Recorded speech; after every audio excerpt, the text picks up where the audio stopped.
Bonjour les enfants, bonjour à tous, j'espère que vous allez bien. Ce matin, nous sommes un jour très spécial. Mais oui, nous sommes le 42e jour du Homer, ce qui veut dire qu'il nous reste une semaine avant de recevoir la Torah à la fête de Shavuot. On doit absolument se préparer parce que jeudi soir prochain, ce sera Bezrat Hashem, la fête de Shavuot. Alors aujourd'hui c'est spécial. Dans la Parashat Bamidbar, nous sommes à la 5e partie puisque nous sommes jeudi et nous allons parler du fait que les Lévis, les Kohen, vont devoir s'occuper de tous les objets du temple. Et plus précisément, les Lévis vont devoir porter carrément l'arche sainte, là où se trouvaient les 10 commandements. Et je vais vous raconter une histoire qui s'est passée avec Yehoshua. Yehoshua, c'est le successeur, celui qui va remplacer Moshe lorsque Moshe va partir au ciel et va prendre sa place pour faire rentrer le peuple juif en Israël après 40 ans dans le désert. Alors écoutez bien, c'est au moment du printemps, alors que le fleuve du Jourdain, donc c'est le fleuve qui est entre le désert et la terre d'Israël, était avec plein d'eau. On appelle ça en français était en crue. Et c'est à ce moment-là que Yoshua va arriver à côté et va dire à tout le peuple d'Israël, regardez, Hachem va nous faire un très grand miracle pour vous montrer que vous ne devez pas avoir peur. Nous allons rentrer en Israël, nous allons conquérir Israël et Dieu sera avec nous. C'est à ce moment-là que, avec l'Arche Sainte, au moment où les Kohanim portent l'Arche Sainte et touchent l'eau du Jourdain, il y a comme une barrière d'eau. Toute l'eau s'en va et il y a une barrière qui monte jusqu'au ciel et qui bloque l'eau. Tout le peuple juif passe.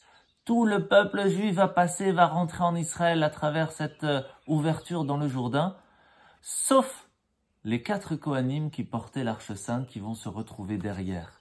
Puis l'eau va revenir normale et c'est là que c'est l'Arche Sainte qui va porter les Kohanim jusque de l'autre côté de la rive. Et donc en fait, il y a 4 choses que nous allons voir ensemble qui sont assez pas très compréhensibles. Et c'est ce qu'on va expliquer tout de suite. Première chose, Dieu va ordonner aux enfants de Kehat de porter le Aaron HaKodesh, l'Arche Sainte, comme on vient de l'expliquer, alors qu'en fait, c'est l'Arche Sainte qui soutient le monde entier. Deuxième chose, il a ordonné aux Kohanim et aux Léviim d'être les gardiens du temple. Mais en fait, c'est grâce au temple que tout fonctionne. Les gardiens du monde, c'est le temple, et c'est Dieu qui garde le temple.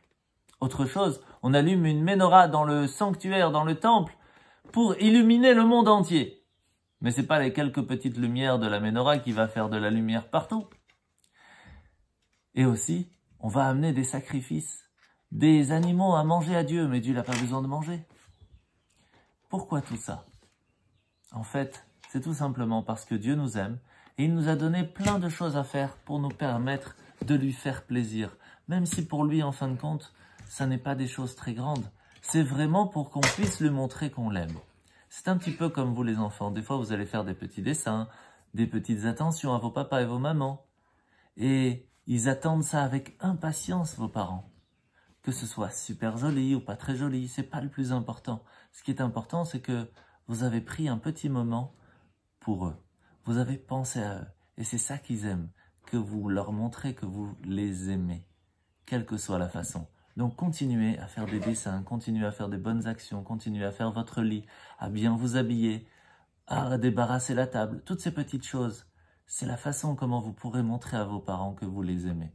Et eux aussi, ils vous le montreront. Bonne journée!